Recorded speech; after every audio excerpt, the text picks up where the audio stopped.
Мен силерге бир нерсе айтайын. Бул нерсе изилдөөнүн натыйжасы ортого чыккан бир нерсе. Азыркы жаңы жыл тосуунун форматы, азыркы учурда жаңы жыл тосуунун форматы негизи жаңы жылдын ортого чыккан форматы ылайык эмес.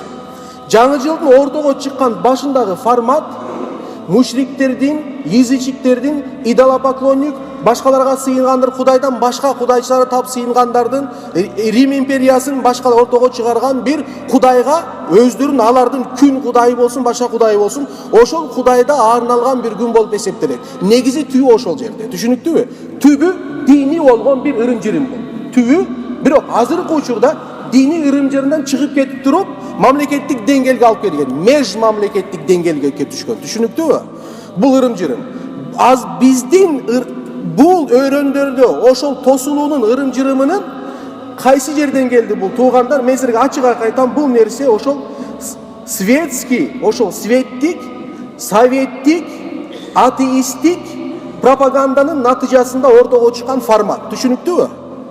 Светтик, атеисттик пропаганданын негизинде түшкөн бир формат. Совет доорунда бул форматты өзгөртүшкөн туугандар.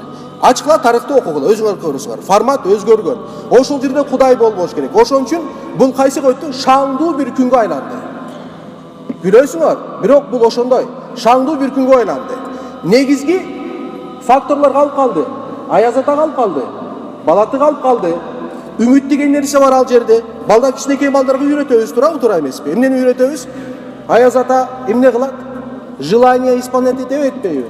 Ошого силерге үйрөткөн жокпу? Бизге үйрөткөн. Мен детский садта барганда мен Аяз атадан сурайт элем.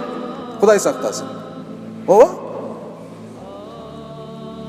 Ооба? Ошондой болгон болчу.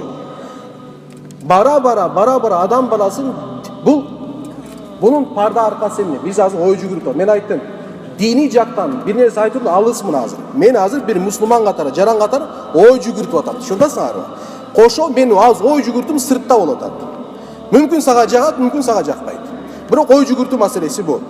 Бул эмне деген сөз? Ошондой инсандар, Аяз атага көбүрөөк ишенген инсандар чоңойгон учурда динге келүүсү өтө кыйын болот. Себеп дегенде үмүт деген нерсе жүрөгүндө эмне болгон? Үмүт деген түшүнүк бузулган болгон. Себеби канча сурайт Аяз атадан, тигине мындай паланча пыстанча, бирок Аяз ата келбейт да, алып келбейт. Тетиги сен берген 100 сом менен 200 сом керек дагын, алгаш болгон сакал менен келип туруп ойноп чыгып кетет дагын. Балада болсо, баланын түшүнүгүндө бул өтө чоң бир кеме, инсан десек да болбойт. Бул өзүнчө чоң бир нерсе, бул феномен да өзүнчө, түшүнүктүүбү? Ошондо ниет кылып атат да ошого. Ошого үмүттөнүп атат да. Анан тетиги баланын үмүттөнгөн нерсесин бербей чыгып кеткен болсо, үмүтү, исламда болсо үмүт эң башкы факторду ойнойт. Исламда динде үмүт чоң ролду ойнойт. Имандын экиге бөлө турган болсоң, ал-иману байнал хауфи ва рожа. Иман дейт, бир адамдын иманы Кудай Тааланын даргөйүндө качан сахих болот, качан туура болот. Иманы качан туура болот? Иманы корку менен үмүттүн арасында болгон учурда болот. Эгерде бир гана корку менен жашаган турган бул инсан имандуу болуп эсептелбейт шариатта туугандар. Эгерде бир гана корку жок, бир гана үмүт менен жашай турган болсо, бул адам имандуу болуп эсептелбейт туугандар. Имандуу болуусу үчүн шарт бир, байнал хауфи ва рожа, корку жана үмүттүн арасында болуш керек инсан деген. Корку жана үмүттүн арасында. А бул Аяз атага болгон үмүтсүздүктү, жаратылган үмүтсүздүк эрден Кудай Таалага болгон үмүтсүздүктү алып келет туугандар. Түшүнүп атасыңбы? Башына мен сага азыр дин менен байланыштырып атам. Бул ой жүгүртүүм болуп атат. Түшүнүктүүбү?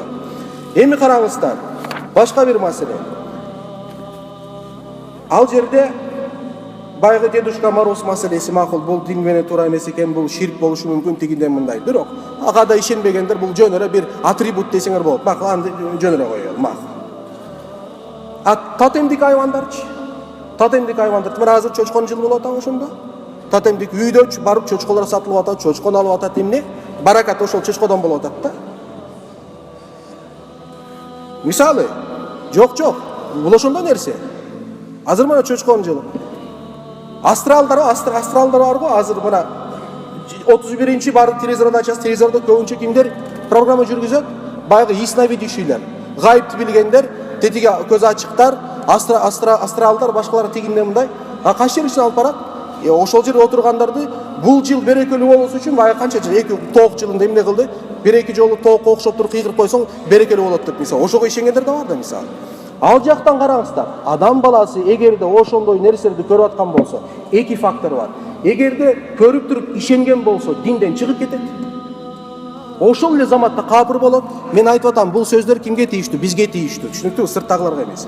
Ошол нерсени, астралдарды көрүп, алардын берген ошол эмелерге, прогнозторуна ишенген инсан дароо капыр болот.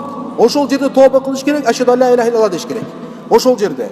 Бул алымдардын баардыгы бир оз менен айткан маселе.